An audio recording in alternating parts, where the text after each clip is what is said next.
प्रभुपाद जी के द्वारा भाषांतर। जिस प्रकार कोई हिरन अज्ञानतावश घास के ढके कुएं को जल को न देखकर जल के लिए अन्यत्र दौड़ता फिरता रहता है, उसी प्रकार भौतिक शरीर में आवृत यह जीव अपने भीतर के सुख को नहीं देख पाता और भौतिक जगत में सुख के पीछे दौड़ता है। तात्पर्य: यह एक उपयुक्त दृष्टांत है कि ज्ञान के अभाव में जीव किस तरह अपने से बाहर सुख की तलाश में दौड़ता रहता है। जब मनुष्य अपने वास्तविक स्वरूप को आध्यात्मिक प्राणी के रूप में जान लेता है तो वह परम पुरुष कृष्ण को समझ सकता है और तभी कृष्ण तथा उसके बीच असली सुख का आदान प्रदान होता है। यह ध्यान देना रोचक होगा कि किस तरह यह श्लोक आत्मा से शरीर के विकास को इंगित करता है। आधुनिक भौतिक विज्ञान सोचता है कि जीवन पदार्थ से उत्पन्न होता है, लेकिन तथ्य तो यह है कि पदार्थ जीव से उत्पन्न होता है। यहाँ पर जीव या आत्मा की तुलना जल से की गई है, जिसमें से घास के रूप में पदार्थ पुंज प्रकट होता है। जो आत्मा के विज्ञान को नहीं जानता वह सुख को आत्मा में तलाश करने के लिए शरीर के अंदर नहीं देखता, वरन सुख की तलाश करने बाहर भागता है। जिस प्रकार घास के नीचे पानी होने को न जानते हुए हिरन पानी की तलाश में रेगिस्तान में जाता है, कृष्ण भावनामृत आंदोलन उन दिग्भ्रमित मनुष्यों की अज्ञानता को दूर करने का प्रयास करता है, जो जीवन की सीमा से बाहर जल का अनुसंधान कर रहे हैं। रसोयम च रसोप्यस्यम कौन्तेय, यह जल का स्वाद कृष्ण है। अपनी प्यास बुझाने के लिए कृष्ण की संगति रूपी जल का आस्वादन करना चाहिए। यही वैदिक आदेश है। ओम ज्ञानतिमिरान्धस्य ज्ञानाञ्जनशलाकया चक्षुरुन्मीलितं येन तस्मै श्रीगुरुवे नमः। श्रीचैतन्यमनोभीष्टं स्थापितं येन भूतले स्वयं रूप कदा मह्यं ददाति स्वपदाङ्कितं।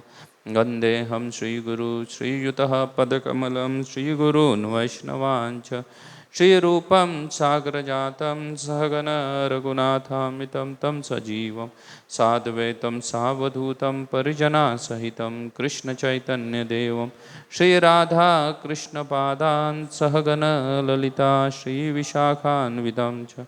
नमो विष्णुपादाय कृष्णपृष्ठाय भूतले श्रीमते भक्तिवेदांत स्वामिनीति नामिने। नमस्ते सरस्वती देवे गौरवाणी प्रचारिणे निर्विशेष शून्यवादी पाश्चात्यदेशधारिणे। नमो महावदन्याय कृष्ण प्रेम प्रदायते कृष्णाय कृष्ण चैतन्य नामिने गौरतिशय नमः। हे कृष्णा करुणा सिंधु दीनबंधु जगतपते गोपेश गोपिकाकांत राधाकांत नमस्तुते। तप्त कांचन गौरांगी श्रीराधे वृंदावनेश्वरी ऋषभानुसुते देवी प्रणमामि हरिप्रिये। वाञ्छाकल्पतरुभ्यश्च कृपा सिन्धुभ्येव च पतितानां पावनेभ्यो वैष्णवेभ्यो नमो नमः। जय श्री कृष्ण चैतन्य प्रभु नित्यानंद श्री अद्वैत गदाधर श्रीवासादि श्री गौरभक्तवृंद। हरे कृष्णा कृष्णा कृष्णा हरे हरे, हरे राम राम राम हरे हरे। हरे कृष्णा।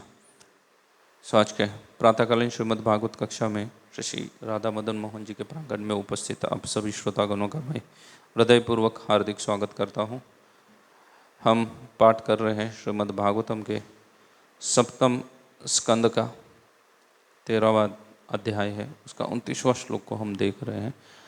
श्रीमद् भागवतम जो है वो समस्त वैदिक ग्रंथों का सार स्वरूप है। भगवान स्वयं कृष्ण श्रीमद् भागवतम के रूप में क्या है, शब्द रूप में प्रकट हुए हैं, इसलिए इनके श्लोकों का उच्चारण करना भी भगवान की स्वयं भगवान का गुणगान करने के बराबर है या भगवान की पूजा करने के बराबर है। ऐसे श्रीमद् भागवतम का श्रवण करने का इस पुरुषोत्तम मास में हमें क्या मिला है, सौभाग्य प्राप्त हुआ है श्री प्रभुपाद जी के द्वारा। श्री प्रभुपाद की कृपा आशीर्वाद से इस भागवतम के ऊपर नित्य रूप से हम क्या कर रहे हैं, श्रवण करने का भाग्य हमें प्राप्त हुआ है। ऐसे श्रीमद् भागवतम के गहन विषय के ऊपर मेरे अज्ञान के द्वारा किसी भी प्रकार की टिप्पणी करना मेरे लिए दुस्तर है, लेकिन मैंने जो भी कुछ गुरु शिष्य परंपरा से सीखा है, श्रील प्रभुपाद जी के शिक्षा से जो भी प्राप्त किया है, उसके साथ साथ अभी सभी वैष्णव भक्तों के कृपा आशीर्वाद से, विशेषतः सूरदास प्रभु, वरारूपा माता जी आदियों के कृपा आशीर्वाद से उसको पुनः अपने स्वयं के हृदय के शुद्धिकरण के लिए मैं दोहराने का प्रयास करूँगा। जय श्री श्री राधा मदन मोहन भगवान की, श्री श्री गौनिताय की, श्रील प्रभुपाद की।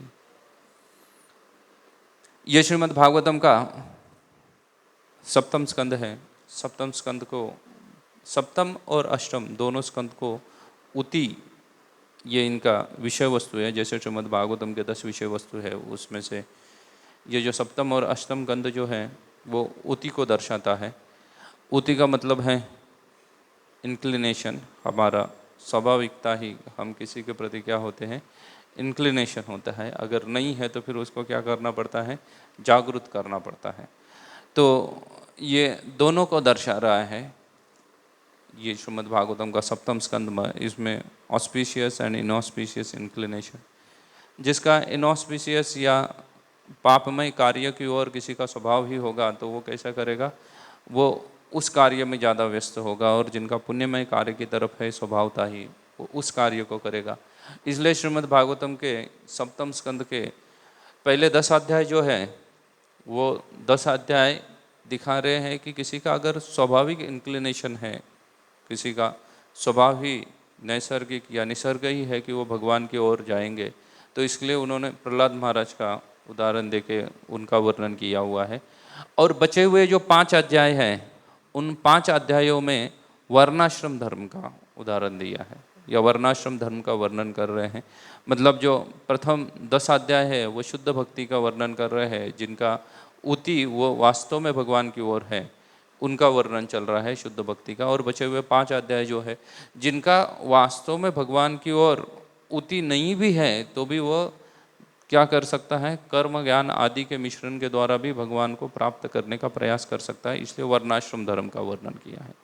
तो जहाँ से ये जो इनकी कथा की शुरुआत होते ही या प्रहलाद महाराज अवधूत ब्राह्मण को मिलते हैं, वहाँ से जो 5 अध्याय जो आगे चलते हैं, वो 5 अध्याय वास्तव में वर्णाश्रम धर्म का वर्णन कर रहे हैं। और उसके पूर्व में जितना भी वर्णन हुआ है वो प्रहलाद महाराज सीधा सीधा शुद्ध भक्ति का वर्णन कर रहे हैं, वास्तविक धर्म का वर्णन कर रहे हैं। देखिए, वास्तवता धर्म को 2 भागों में विभाजित किया जाता है, नित्य धर्म और नैमित्तिक धर्म। कृष्ण रे स्वरूप, जीवेरे स्वरूप है नित्य रे कृष्णदास, ये जीव का नित्य धर्म है। उसी तरह से कुछ धर्म होते हैं जो नैमित्तिक धर्म होता है। व्यक्ति जब कृष्ण किसी भी वस्तु का गठन करते हैं तब उसका एक धर्म या उसका एक स्वभाव होता है।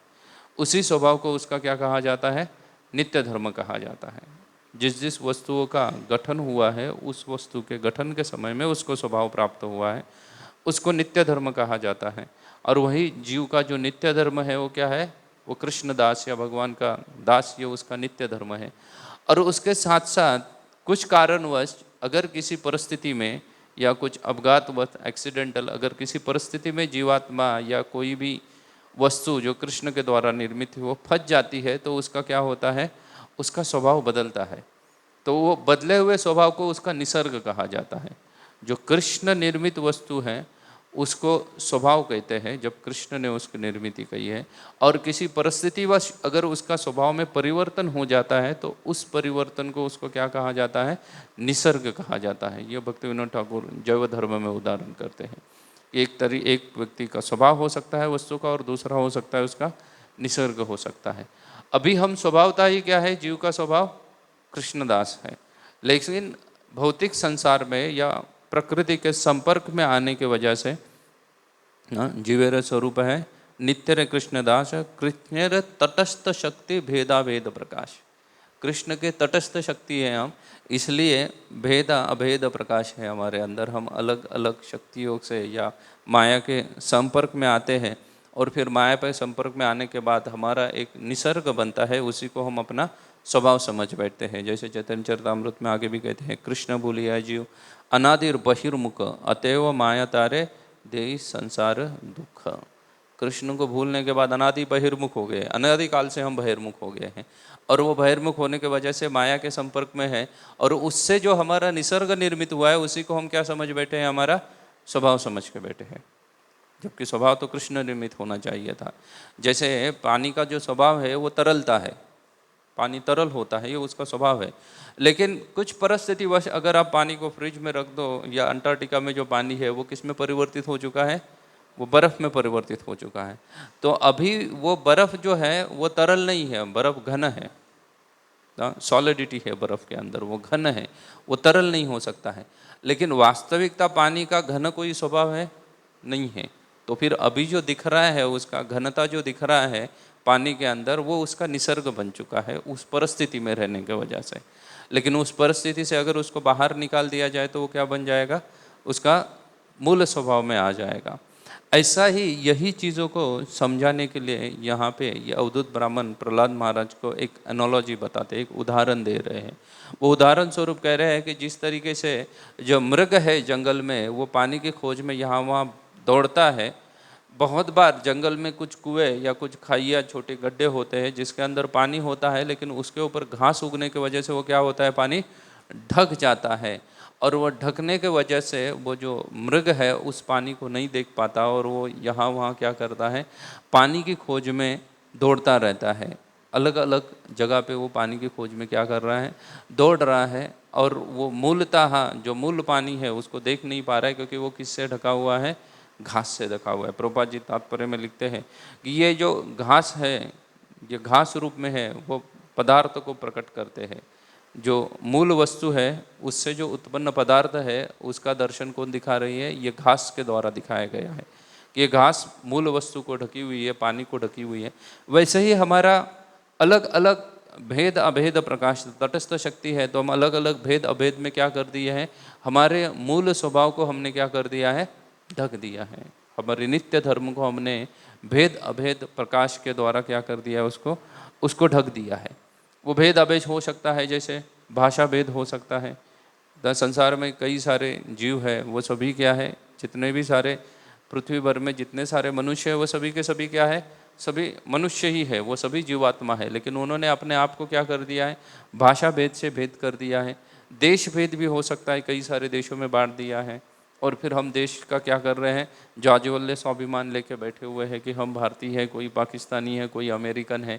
ऐसे भेदाभेद प्रकाश में क्या हुए, ऐसे भेदाभेद में घिरे हुए हैं। उसके साथ साथ वर्ण भेद भी हो सकता है ना। चैतन्य महाप्रभु तो बोलते हैं ना हम विप्र न चुनरपते, लेकिन हम वर्ण भेद बैठे हुए हैं दा कि ये ब्राह्मण है, ये वैश्य है, ये शूद्र है आदि।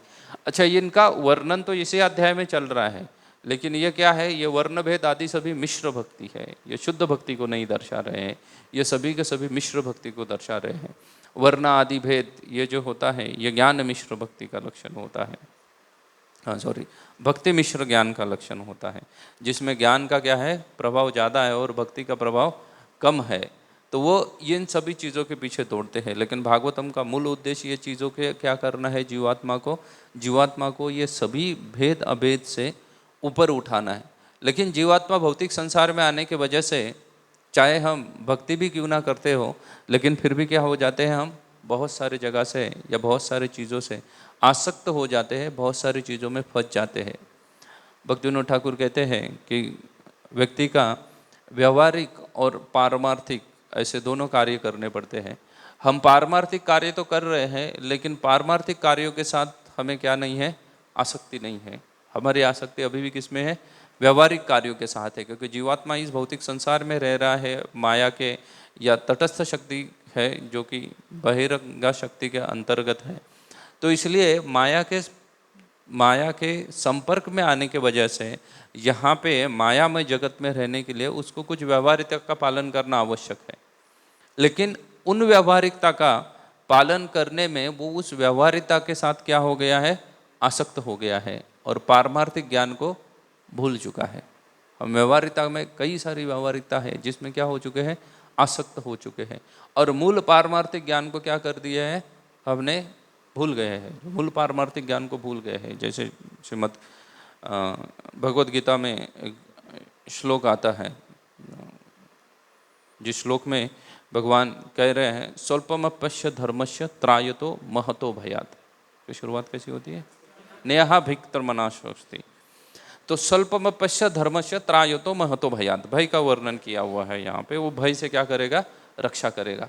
ऐसा ही या भय का वर्णन महाभारत में आता है आहार निद्रा भय मैथुनंश।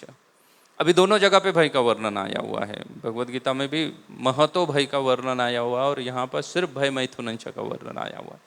अभी हम प्रायः इस सब चीज़ों के बारे में सुनते तो रहते हैं और ये सभी चीज़ें पारमार्थिक है हमारे लिए, लेकिन फिर भी हम आसक्त किस चीज़ में है?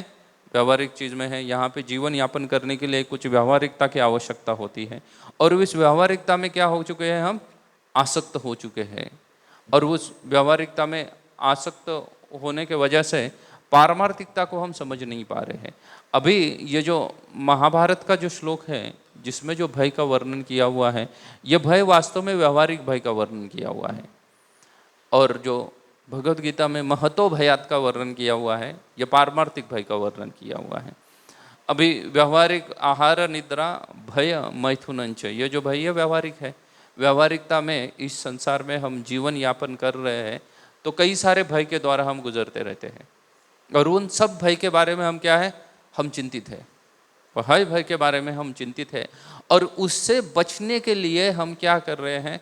उससे बचने के लिए हम क्या कर रहे हैं? प्रयास कर रहे हैं। उससे बचने के लिए प्रयास कर रहे हैं और उससे बचने के लिए कई सारे प्रकार का हम ज्ञान प्राप्त कर रहे हैं ना। ज्ञान को भी शास्त्र दो भागों में विभाजित करता है। तत्व संदर्भ में जीव गोस्वामी उसको दो भागों में विभाजित करते बोलते हैं, एक शुद्ध ज्ञान होता है और एक विषय ज्ञान होता है। जो विषय ज्ञान है उस चीज़ को हमने अभी क्या कर दिया है? अभी के अंडरस्टैंडिंग में जो विषय ज्ञान है उसको हमने साइंस बना दिया है। जो भी साइंस या जो चल रहा है, जितने भी सारे शोध कार्य आदि चल रहे हैं, ये वास्तव में विषय ज्ञान है, क्योंकि ये कर क्या रहे हैं? आपके जीवन को कंफर्टेबल बनाने का प्रयास कर रहे हैं। उससे ज़्यादा कुछ नहीं कर रहे हैं। कुछ ना कुछ सुविधा प्रदान करने का प्रयास कर रहे हैं या उन सुविधाओं को क्या कर रहे हैं? और अपग्रेड करने का प्रयास कर रहे हैं। अन्य विज्ञान कुछ नहीं कर रहा है।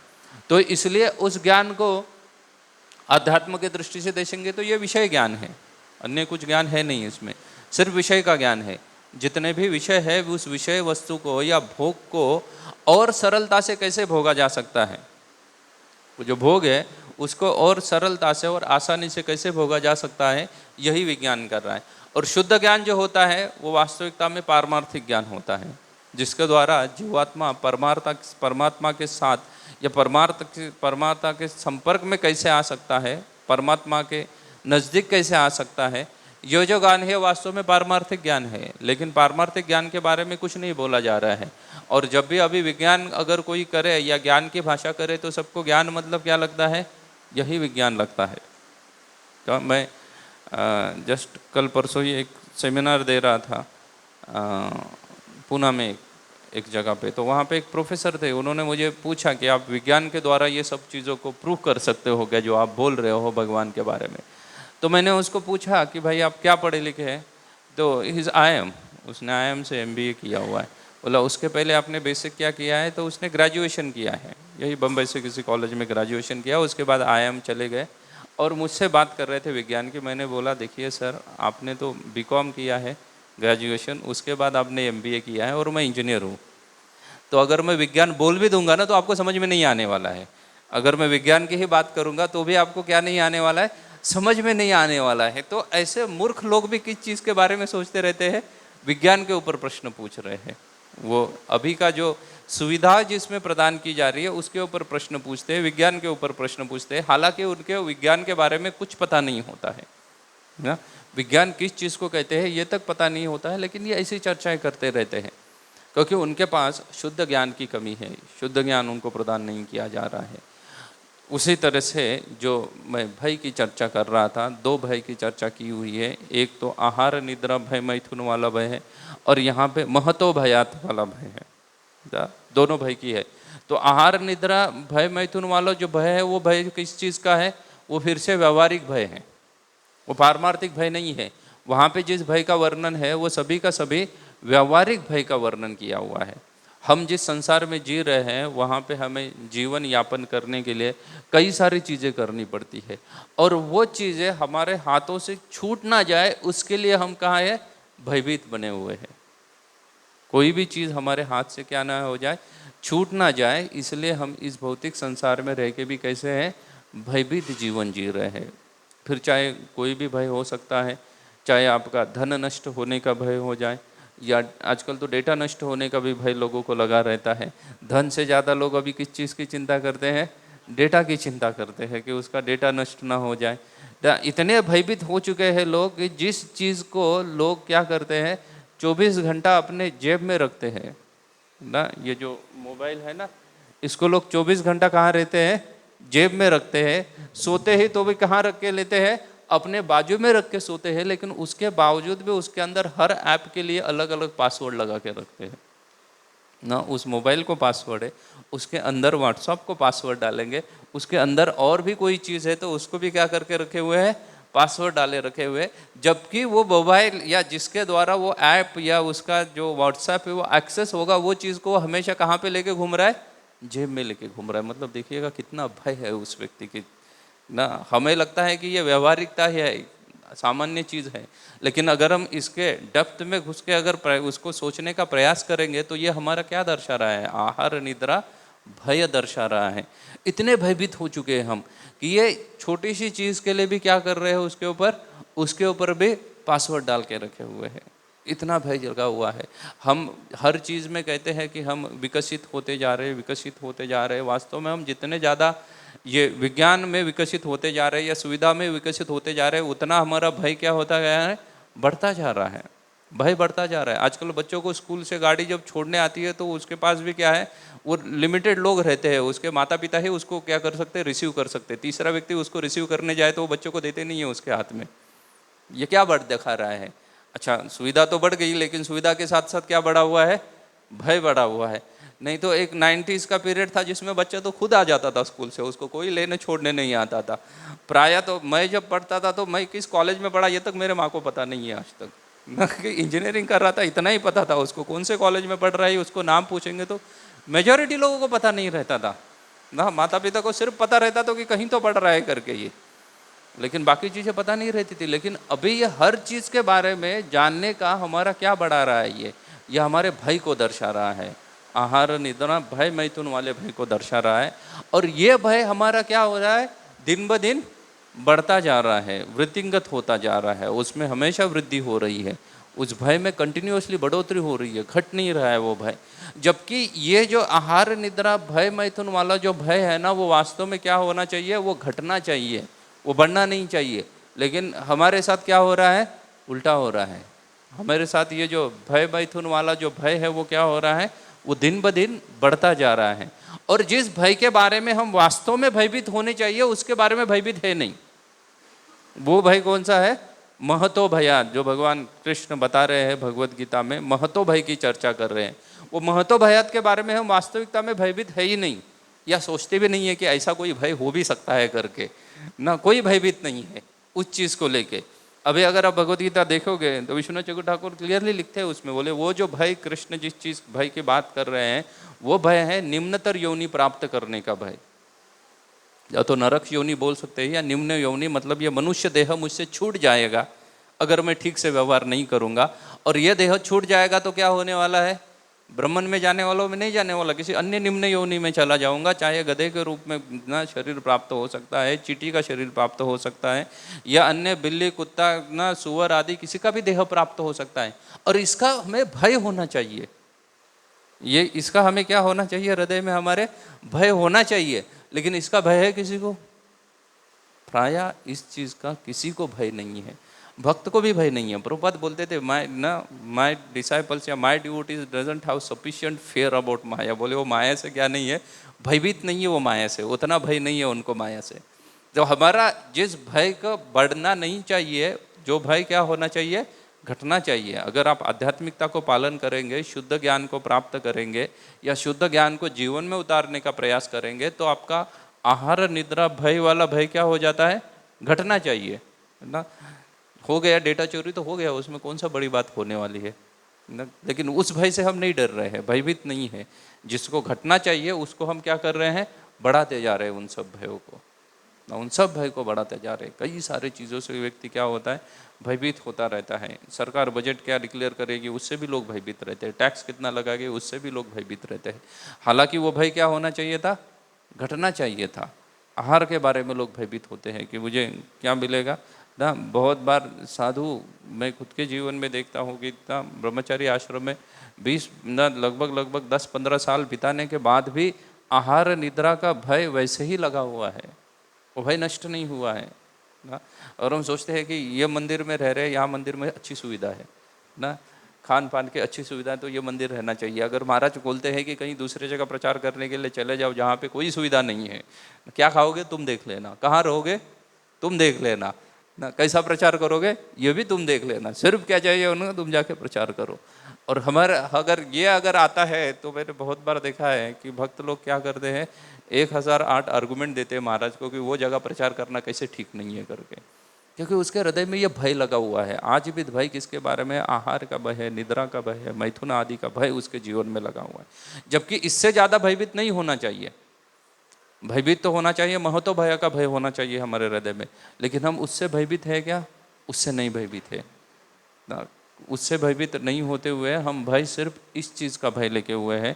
इसी तरह से इसके लिए ये उदाहरण दे रहे हैं कि वो हिरन है, वो वास्तविकता को देख नहीं पा रहा है।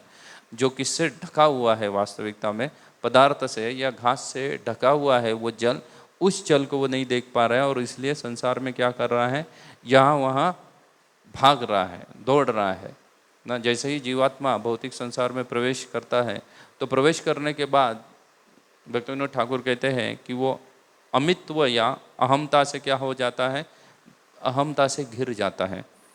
हम घिर जाता है, जैसे मैं मनुष्य हूँ, मैं देवता हूँ, मैं राजा हूँ, मैं ब्राह्मण हूँ, मैं पुत्र हूँ, मैं पशु हूँ, मैं चांडाल हूँ, मैं पति हूँ, मैं दाता हूँ, मैं दान दाता हूँ ना। या उसके ऊपर भी उठ के अगर आप देखेंगे तो कुछ ना कुछ पोजीशन हमारे साथ में लगी हुई रहती है। तो उस पोजीशन हमारे पूरा दिन भर में उसी के बारे में हम सोचते रहते हैं कि मैं फलाना डिपार्टमेंट का एचओडी हूँ, मैं वाइस प्रेसिडेंट हूँ, मैं प्रेसिडेंट हूँ, मैं टेम्पल कमांडर हूँ। आप पूरे दिन भर में अगर हम हमारे हृदय में उतर के देखेंगे तो यही चीज़ों में हम जीते रहते हैं। वास्तविकता में तो हम आए यहाँ पे भक्ति करने के लिए, शुद्ध ज्ञान को प्राप्त करने के लिए। ओम और चीज को क्या है, जीवेर स्वरूप है कृष्ण नित्य दास, मैं कृष्ण का दास हूँ, इस भावना को जागृत करने के लिए हम प्रयास कर रहे हैं। लेकिन उस प्रयास के दौरान भी हम इस चीज को ध्यान नहीं रखते हैं कि मैं कृष्ण दास हूँ करके। हम जितनी भी सेवाएं कर रहे हैं उस सेवा का मूल उद्देश्य क्या है कि मैं कृष्ण दास हूँ, इस चीज को जागृत करना है, इस भावना को जागृत करना है। लेकिन इस भावना को जागृत करने के प्रयास में लगे हुए हैं, तभी भी हम उस चीज को याद नहीं रखते कि मैं कृष्ण दास हूँ करके ना। वैदिक भक्ति का हम जब पालन कर रहे हैं तो वैदिक भक्ति में कई सारे अभिधेय हो सकते हैं। उस अभिधेय को जब हम निभा रहे हैं, जो हमें दिए हुए हैं अभिधेय करने के लिए, वो अभिधेय करते वक्त भी हम किस चीज़ को याद नहीं रख पा रहे हैं, मैं कृष्ण दास हूँ, इस चीज़ को हम याद नहीं रख पा रहे। इस समय में भी हम किससे घिरे हुए हैं, अमित्व या अहमता से घिरे हुए हैं। और अगर ये तो वैराग्य लोगों की चर्चा कर रही है, जो लोग वैराग्य को जीवन में धारण करे हुए हैं वो भी अमित्व से घिरे हुए हैं। ये सब चीज़ें, मैं भी इससे बाहर नहीं हूँ, सभी लोग इससे हम घिरे हुए हैं। और जो लोग क्या है गृहस्थ आदि आश्रम में है, वो ममत्व से घिरे हुए हैं, है ना। मेरा धन, मेरी पत्नी, मेरा पुत्र, मेरा देश, मेरा वर्ण, मेरा ये हर चीज़ क्या है, हर चीज़ मेरा बेरा करते हुए रह रहा है, वो ममत्व से घिरा हुआ है, हर चीज़ मेरी है करके। जबकि उसको जागृत करना है, जैसे चैतन्य चरितामृत में कहा गया है, जीवेर स्वरूप है नित्य रे कृष्णदास, वो नित्य कृष्णदास है। इस चीज़ को उसको जागृत करना है, लेकिन उससे वो जागृत हो रहा है क्या, उससे नहीं हो रहा है। हम उतना प्रयास नहीं कर रहे हैं, और ना ही उसको शुद्ध ज्ञान की अगर किसी को प्राप्ति हो जाती है, जैसे अगर इस हिरण के पास शुद्ध ज्ञान होता था तो उसको क्या करता था, वो जो सुख है उसको बाहर ढूंढने की जगह कहाँ ढूंढने लगता था, अपने हृदय में ढूंढने लगता था, अपने हृदय में सुख को ढूंढने लगता था। और ऐसा ही कुछ हमारा भाव हो गया है ना। प्राय अगर आप देखिएगा, कोई अगर एक भक्त हमें रेगुलर आके अगर प्रणाम करता है, वो एक दिन भी प्रणाम ना कर देना तो हम पूरे दिन भर में वही चीज़ को सोचते रहेंगे कि इस भक्त ने क्या नहीं किया है आज मुझे प्रणाम नहीं किया है। मुझे देखने के बाद ये मुझे प्रणाम नहीं कर पाया है, क्योंकि मैं सीनियर था, मुझे प्रणाम करना जरूरी था। भगवान को लैंप ऊपर होता है, उसके बाद प्रभुपाद को होता है, और उसके बाद अगर आप एक दिन एक सीनियर को मिस करना, उसको देने की जगह आप लैंप किसको दिखा देना, किसी जूनियर को दे देना, फिर पूरे दिन देखना उसकी अवस्था कैसे रहेगी। वो हमेशा वही चीज़ को सोचता रहेगा कि पूरे दिन भर सोचना क्या है उसको, पूरे दिन भर कृष्णदास, मैं क्या हूँ, कृष्णदास हो। लेकिन वो दिन भर सोच क्या रहा है कि वो लैंप मुझे प्रथम नहीं मिला, कृपा नहीं मिली, ऐसी बात नहीं है। आप लैंप को प्रथम ले लो या बाद में ले लो, कृपा उतनी ही मिलने वाली है। ऐसा कुछ है नहीं कि जलते हुए दिया पूरा अग्नि धक धक कर रहा है, उसको आप छू लेंगे तो आपको ज़्यादा कृपा प्राप्त होगी, और बाद में बुझते हुए जिए थे कम कृपा आने वाली है। कुछ नहीं है ऐसा, कृपा उतनी है उसमें। आप चाहे माइक में गाओ या पीछे से चले गाओ, महामंत्र गाने के बाद आप चाहे माइक में गा लो, माला के ऊपर गा लो, पीछे से गाओ, बाथरूम में गाओ, कहीं पे भी आपने महामंत्र बोलने के बाद आपको कृपा भगवान की कितनी मिलने वाली है, उतनी ही क्वांटिटी में मिलने वाली है, कुछ कम नहीं होने वाला है। फिर भी सिंगर को लगता है कि मुझे माइक में गाने के लिए नहीं दिया, जिसको गाना नहीं आता है उसको माइक पकड़ा दिया, थमा दिया सिंगिंग के लिए, और मुझे कोई पूछ ही नहीं रहा है मंदिर में, मुझे कोई चांस ही नहीं दे रहे गाने के लिए। अरे भाई कब चांस नहीं दिया तुझे? कोई मंगल आरती किसी ने मना नहीं किया किसी को गाने के लिए। कोई आरती में हम बाहर के लोगों को तक मना नहीं करते, तो अंदर के लोगों को कब मना करेंगे गाने के लिए?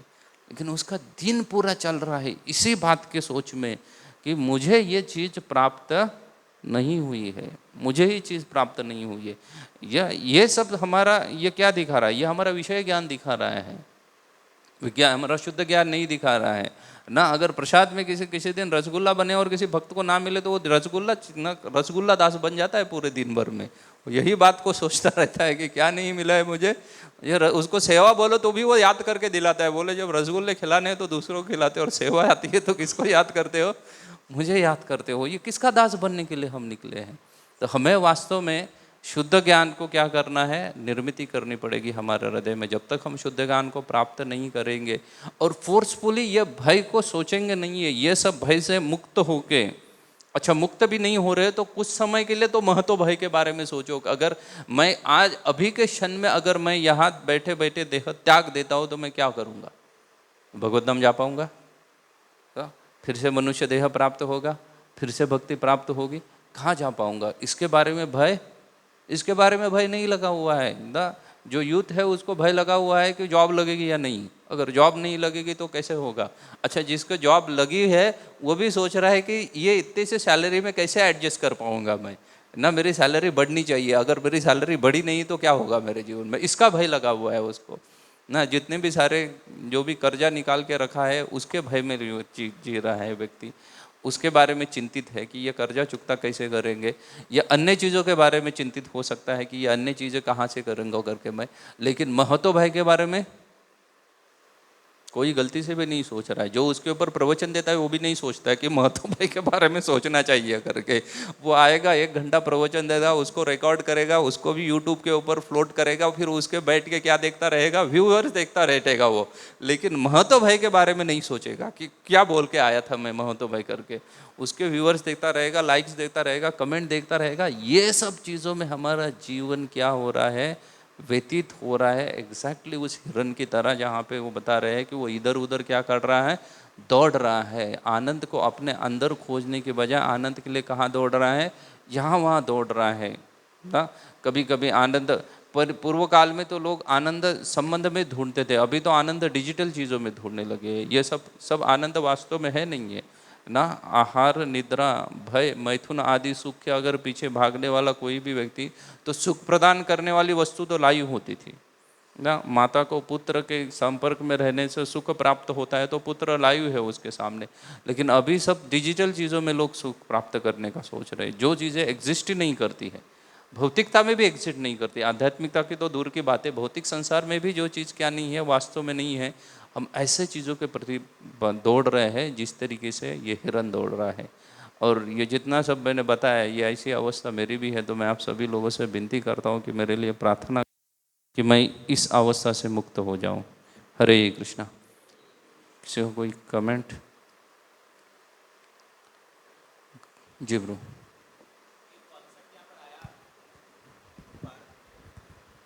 हरे कृष्णा।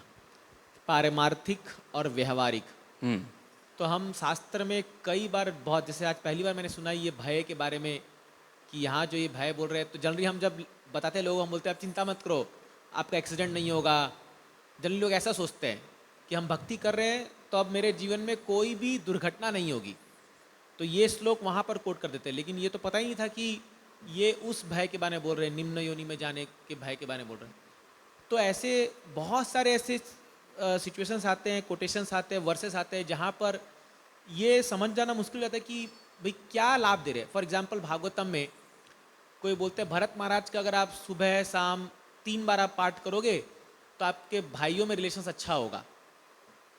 ये भागवतम में एक उसका क्या लाभ दिया गया है सुनने का। तो अब ये पारमार्थिक है, व्यवहारिक है, ये कैसे समझा जाएगा इस चीज़ को? देखिए, व्यवहारिकता के लाभ के बारे में शास्त्र बहुत बार चर्चा करता है। वो इसलिए करता है कि जीवात्मा को उसकी ओर आकर्षित करने के लिए। जैसे हर हर शास्त्र का अपना फलश्रुति होता है। भागवतम में तो हर सेक्शन के बाद फलश्रुति का वर्णन किया हुआ है, उसके फल के बारे में चर्चा की हुई है कि उससे क्या फल प्राप्त हो जाएगा। तो ये जो फलश्रुति है, वो फलश्रुति सिर्फ एन के न प्रकार न जीवात्मा कुछ तो भागवतम में से ग्रहण करे या उसकी तरफ आकर्षित करने के लिए उसको लिखा गया है। नहीं तो इसकी फलश्रुति वैसे नहीं है। अगर आप इनके द्वारा देखोगे, विश्वनाथ चक्रवर्ती ठाकुर इसके ऊपर लिखते हैं तो बोलते हैं कि ये जो फलश्रुति वाला जो चीज़ है ना, ये बाद में ऐड किया गया है। जो फलश्रुतियाँ हैं हर चीज़ के ऊपर, वो फलश्रुतियाँ जब नारद मुनि ने व्यासदेव को बताया कि आप भागवतम को रीराइट करो, वैसे तो पहले लिखा था उन्होंने भागवतम, लेकिन रीराइट करने के लिए उन्होंने जब बोला भागवतम को, तब उस वक्त उन्होंने जो कहा उसमें ये फलश्रुतियाँ नहीं है जो व्यासदेव ने उसको किया। लेकिन व्यासदेव ने फिर सुखदेव गोस्वामी को बताया और सुखदेव गोस्वामी ने आगे देखा, परीक्षित महाराज को बताया, तो उसमें भी फलश्रुति नहीं लिखी हुई है। लेकिन जो नैमिषारण्य में कथा चल रही है, जो सुध गोस्वामी करते हैं, तब सुध गोस्वामी देखते हैं कि ये सब किसके पीछे बैठे हुए हैं, जो जिनको वो कथा सुना रहे हैं नैमिषारण्य में, वो सब किस लिए बैठे हुए थे? कलयुग का जो प्रभाव है उसमें जीवात्मा को सुखी करने के लिए बैठे हुए। तो फिर वो कलयुग का जीवात्मा जो है वो तो किससे आसक्त है? इंद्रिय तृप्ति से ही आसक्त रहेगा। तो इसलिए वो फलश्रुति डालते हैं, 1 या 2 श्लोक हर जगह पे फलश्रुति के डालते हैं वो, कि अगर ये सेक्शन आप सुनोगे तो आपको यह फल की प्राप्ति होगी, ये सेक्शन सुनोगे तो यह फल की प्राप्ति होगी। तो यह फलश्रुति है, लेकिन वो व्यावहारिक फलश्रुति है, या बोल सकते हैं वो मिश्र है कि जिसके द्वारा जीवात्मा को आकर्षित किया जाए भागवतम को ग्रहण करने के लिए। नहीं तो वैसे देखा जाए तो अगर प्रहलाद महाराज का या किसी का सेक्शन सुनने के बाद कोई भौतिक फलश्रुति को तो कोई संबंध ही नहीं आता, क्योंकि भागवतम ओतप्रोत भरा हुआ है भगवान के गुणगान से। तो अभी भगवान का गुणगान सुनने के बाद और फलश्रुति क्या चाहिए उसको? क्योंकि उसने तो भगवत नाम ग्रहण कर लिया, भगवान का कथा का ग्रहण कर रहा है, उसको श्रवण कर रहा है, तो और फलश्रुति की कोई चिंता नहीं है उसको। तो एक ही फलश्रुति प्राप्त होने वाली है, वो उसको सने सने कृष्ण प्रेम प्राप्त होने वाला है। लेकिन ये व्यवहारिकता है। व्यवहारिकता में ही जीवन यापन करने के लिए 4 वर्ण और आश्रमों की निर्मित की हुई है, ताकि लोग क्या करें, जीवन यापन ढंग से कर पाए। लेकिन प्रायः व्यक्ति वो जो व्यवहारिकता बनाई हुई है जीवन यापन करने के लिए, उसके अंदर क्या हो जाता है, आसक्त हो जाता है। जैसे हमने मैनेजमेंट स्ट्रक्चर बनाया अगर ऑर्गेनाइजेशन को, तो क्या है वो, उसका पर्पस यही है कि उसके द्वारा प्रचार क्या हो जाए, अच्छे से कर पाए हम, और अच्छे से भगवत भक्ति का क्या करें, स्वयं के जीवन में भी अच्छे से भक्ति कर पाए और उसके साथ साथ उसका प्रचार आदि भी अच्छे से कर पाए। तो ये व्यवहारिकता के लिए बनाई हुई चीज़ है। लेकिन प्रैक्टिकलिटी देखो तो हम उसके व्यवहारिकता में आसक्त हो गए हैं। पारमारिकता को प्रसार करने के लिए व्यवहारिक रूप में एक ऑर्गेनाइजेशन का प्रभुपाद ने गठन कर दिया गया। लेकिन हम क्या हो गए, उस ऑर्गेनाइजेशन में जो पारमार्थिक चीज़ों के लिए या पारमार्थिक चीज़ों का प्रसार करने के लिए हमारे ऊपर कोई जिम्मेदारी दी गई, उस जिम्मेदारियों के साथ हम क्या हो गए, आसक्त हो गए हैं, उन जिम्मेदारी के साथ आसक्त हो गए। तो व्यवहारिकता आवश्यक तो है, लेकिन वो पारमारिकता को प्रसारित करने के लिए या पारमारिकता को बढ़ाने के लिए है। लेकिन हम प्रायः व्यवहारिकता में आसक्त हो जाते हैं। हरे कृष्णा। ग्रंथराज श्रीमद्भागवत महापुराण की, श्रील प्रभुपाद की।